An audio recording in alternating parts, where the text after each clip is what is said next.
আমাদের রান্নাঘরে অনেক সময় অনেক জিনিস পড়ে থেকে নষ্ট হয়ে যায় আর আমরা সেগুলো ফেলে দিই। তো বন্ধুরা, সেই জিনিসগুলো ফেলে না দিয়ে আপনারা আপনাদের গাছের জন্য এই সার তৈরি করে নিতে পারেন। এই সারের ব্যবহারে বাগানের মাটি হবে উর্বর, গাছের বৃদ্ধি হবে দ্বিগুণ আর ফলন হবে অবিশ্বাস্য। নমস্কার বন্ধুরা, আপনারা দেখছেন মিসিস্টার্স চ্যানেল। আজ আমি এই ভিডিওতে এই যে সারের কথা বলবো, এটা আপনারা ফ্রেশ জিনিস দিয়েও তৈরি করতে পারবেন। তো বন্ধুরা, এই সার কিভাবে তৈরি করবেন, কিভাবে গাছে ব্যবহার করবেন, কতদিন অন্তর ব্যবহার করবেন, সেটা জানার আগে জেনে নেওয়া যাক এই সার আমাদের গাছের জন্য কতটা উপকারী। এই সার এঁটেল মাটি, টাইট মাটিকে হালকা করবে, ঝুরঝুরে করবে, মাটিতে জল ধারণের ক্ষমতা বাড়িয়ে দেবে। অনেক সময় কি হয়, আমরা নিয়ম করে গাছে খাবার দিচ্ছি, তাও গাছের বৃদ্ধি হয় না। তার কারণ গাছের শিকড় ঠিকমতো সেই খাবার গ্রহণ করতে পারে না। তো এই সার শিকড়কে সেই খাবার আর জল গ্রহণ করতে সাহায্য করবে। আমরা যখন গাছে জল দিই বা অতিরিক্ত বৃষ্টি হয়, তখন ড্রেনেজ হোল দিয়ে জল বেরিয়ে যায়, আর তার সাথে সাথে আমরা গাছে যে খাবার দিই সেগুলোও বেরিয়ে যায়। তো এই সার মাটিতে সেই খাবার ধরে রাখতে সাহায্য করবে। মাটির মধ্যে থাকা অ্যাসিড ও ক্ষারের ভারসাম্যকে রক্ষা করে মাটির পিএইচ লেভেলকে ঠিক রাখবে এই সার। এই সারের ব্যবহারে গাছ থাকবে সবুজ আর প্রাণবন্ত। তাহলে চলুন বন্ধুরা, ভিডিওটা শুরু করি।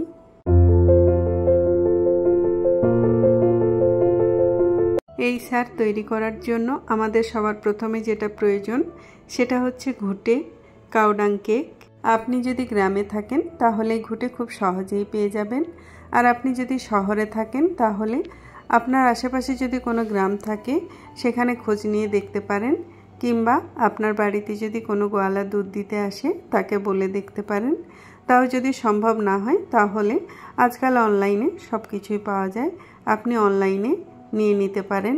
ঘুঁটে খুব হালকা হয় আর এর মধ্যে কোনো স্মেল থাকে না, তাই আপনি বাড়ির যে কোনো জায়গায় এই ঘুঁটেকে স্টোর করে রাখতে পারেন বছরের পর বছর। এই ঘুঁটের সার আমাদের গাছের জন্য খুবই উপকারী।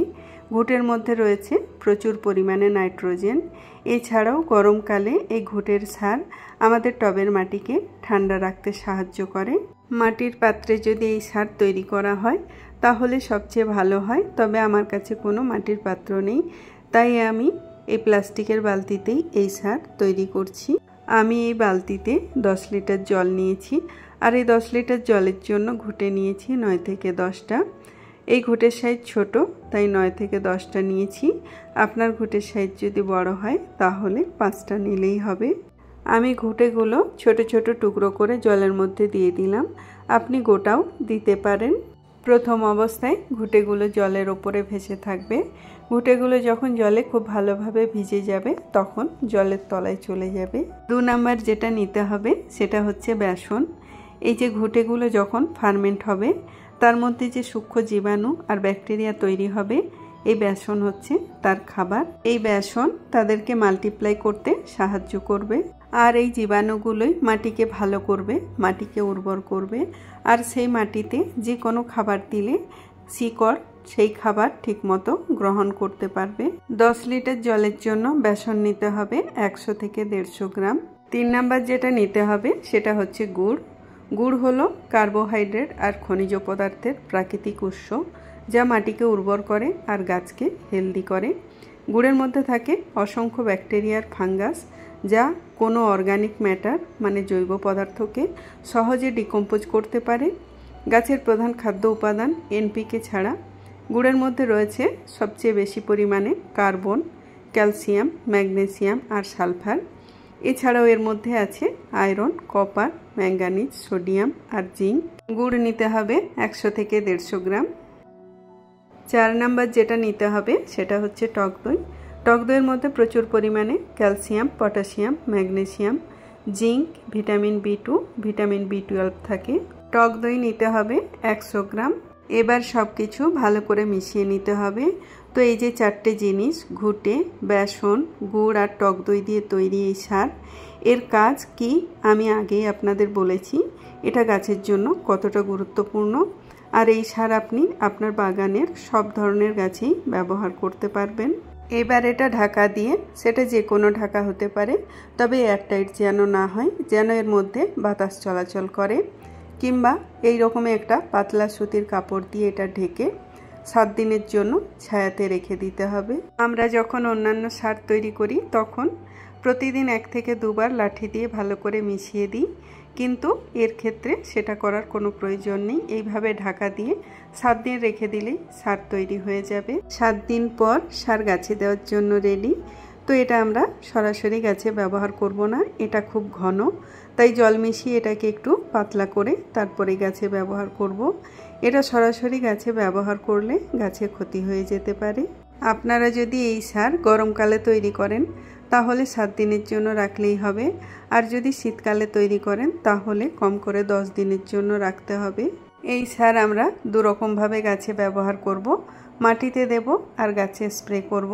তো এই সার আমি ছেঁকে নিচ্ছি যাতে ঘুঁটের টুকরো সারের মধ্যে চলে না যায়। আপনারা যদি আগে ঘুঁটেগুলো তুলে নেন তাহলে মাটিতে দেওয়ার জন্য এই সার ছাঁকার প্রয়োজন নেই। একটা বালতিতে আমি এই সার নিয়েছি 1 মগ, আর এই 1 মগ সারে জল মেশাচ্ছি 5 মগ, মানে 1 লিটার সারে জল মেশাতে হবে 5 লিটার। এটা আমার গোলাপ গাছ, তো এই গোলাপ গাছে আমি এই সার দিয়ে দিচ্ছি। আমরা গাছে জল দেওয়ার সময় যতটা পরিমাণ জল দিই ঠিক সেই রকমভাবেই এই সার দিতে হবে। এমনভাবে দিতে হবে যেন একেবারে নিচের রুট পর্যন্ত এই সার পৌঁছে যায়। সার দেওয়ার আগে টবের মাটি অবশ্যই ভালো করে খুঁড়ে নেবেন, তাহলে মাটি খুব তাড়াতাড়ি সার অ্যাবজর্ব করবে আর গাছের প্রতিটা রুটে এই সার পৌঁছে যাবে। আপনারা এই সার বছরের যে কোনো সময়ে আপনাদের বাগানে যত রকম গাছ আছে, ফুল, ফল, সবজি, পাতাবাহার সব ধরনের গাছেই ব্যবহার করতে পারেন। এবার আপনাদের দেখিয়ে দিই গাছে স্প্রে করার জন্য এই সার কতটা পরিমাণে ব্যবহার করবেন। আমরা মাটিতে দেওয়ার জন্য 1 লিটার সার মিশিয়েছিলাম 5 লিটার জলে, কিন্তু গাছে স্প্রে করার জন্য এই সারকে আরও বেশি পাতলা করতে হবে, তাই 1 লিটার সার মেশাতে হবে 10 লিটার জলে। এখানে আমি 2 লিটারের একটা স্প্রে বোতল নিয়েছি, আর এর মধ্যে আমি 1 লিটার জল নিয়েছি। তো 1 লিটার জলে আমি এই সার মেশালাম 100 ml। স্প্রে করার আগে সার অবশ্যই ছেঁকে নেবেন। এই সার আপনারা 15 দিনে একবার ব্যবহার করতে পারেন। আপনারা এই সার গাছে 2 বার ব্যবহার করে দেখুন, আপনাদের বাগানের চেহারাই পাল্টে যাবে। আমি যে পরিমাণ সার তৈরি করেছি আমার বাগানে যত গাছ আছে তার জন্য যথেষ্ট। তো আপনি আপনার প্রয়োজন মতো এই রেশিওতে কম বেশি করে নেবেন। এই সার আপনি একবার তৈরি করে 1 থেকে 2 মাস পর্যন্ত স্টোর করে রাখতে পারেন। এইভাবে ঢাকা দিয়েও রাখতে পারেন, আবার এটা ছেঁকে কোনো এয়ারটাইট বোতলে ভরেও রাখতে পারেন। তবে যেভাবেই রাখুন ছায়াতে রাখবেন, এতে যেন রোদ না লাগে। তো বন্ধুরা, আমার এই সার তৈরির পদ্ধতি আপনাদের কেমন লাগলো কমেন্ট বক্সে কমেন্ট করে অবশ্যই জানাবেন। ভিডিওটা ভালো লাগলে ভিডিওতে লাইক করবেন, ভিডিওটা আপনার পরিচিত সবার সাথে শেয়ার করবেন, আর চ্যানেলের নতুন বন্ধু হয়ে থাকলে চ্যানেলটা সাবস্ক্রাইব করে আমাদের পাশে থাকবেন।